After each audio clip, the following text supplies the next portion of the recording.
Tehran जल रहा, Iran में फंसे 1500 इंडियन स्टूडेंट्स। पेरेंट्स बोले बच्चे सेफ नहीं, सरकार कुछ करे। इजराइल में भी भारतीय डरे हुए।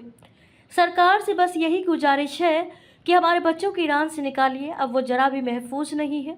तेहरान जल रहा है, वहाँ कोई गली कोई इलाका सेफ नहीं है। इंटरनेट बंद है, 10 से 15 बार कोशिश करने पर किसी तरह एक फ़ोन लग रहा है। हम सब बहुत डरे हुए हैं। इराक और पाकिस्तान ने अपने स्टूडेंट्स निकाल लिए, अब बस हमारे बच्चे ही फंसे हैं।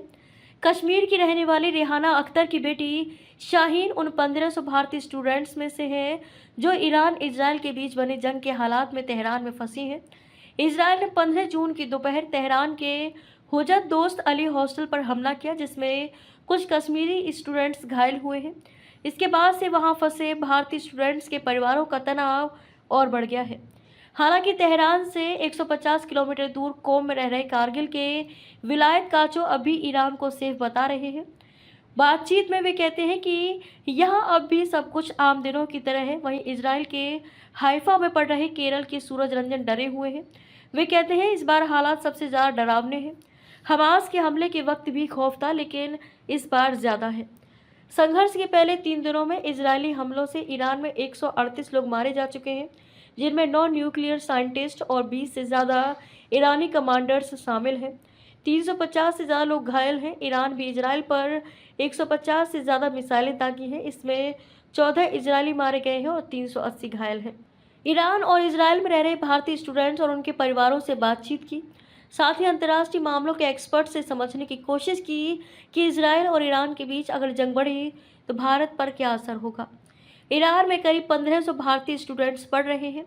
इनमें करीब 1300 कश्मीरी हैं। 15 जून को इजराइल की एयर स्ट्राइक में तेहरान का हुज्जत दोस्त अली हॉस्टल भी निशाना बना।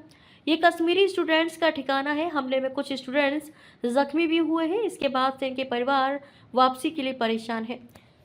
श्रीनगर की रहने वाली सजादा अख्तर का बेटा तेहरान में पढ़ रहा है। वे कहती हैं बच्चे भले ही हमसे परेशान ना होने को कह रहे हैं, लेकिन पिछले 3-4 दिनों से जो हालात बने हैं उसे देखकर हम डरे हुए हैं। हमारी रातों की नींद और भूख प्यास अब खत्म हो गई है। इजराइल इतने मिसाइल अटैक कर रहा है कि कब क्या हो जाए कोई नहीं जानता। ये किसी देश की अंदरूनी लड़ाई नहीं है। कश्मीर के बडगाम के रहने वाले सोहेल की भी यही गुजारिश है। वे कहते हैं ईरान में सबसे ज़्यादा कश्मीरी बच्चे फंसे हैं। शुरू के 2 दिनों वो भी पैनिक नहीं हुए, हमें ही दिलासा देते रहे कि सब ठीक है, हम सब सेफ हैं। जब से इजराइल ने एरियल अटैक शुरू किया है तब से उनका तनाव बढ़ गया है। अब बच्चे हमें फ़ोन करके गुजारिश कर रहे हैं कि भारत सरकार हमारी वापसी की व्यवस्था करे या फिर कहीं सुरक्षित रहने का इंतज़ाम करा दे। गांदेरबल के रहने वाले मोहम्मद शफीक सरकार से खफा नजर आए। वे कहते हैं 3 दिन से बच्चे सोए नहीं हैं। इस हाल में भारत सरकार को ईरान में फंसे भारतीय स्टूडेंट्स को निकालना चाहिए। इससे पहले जैसे यूक्रेन से निकाले वैसे ही हमारे बच्चों को निकालें, लेकिन इसकी कोई बात ही नहीं कर रहा।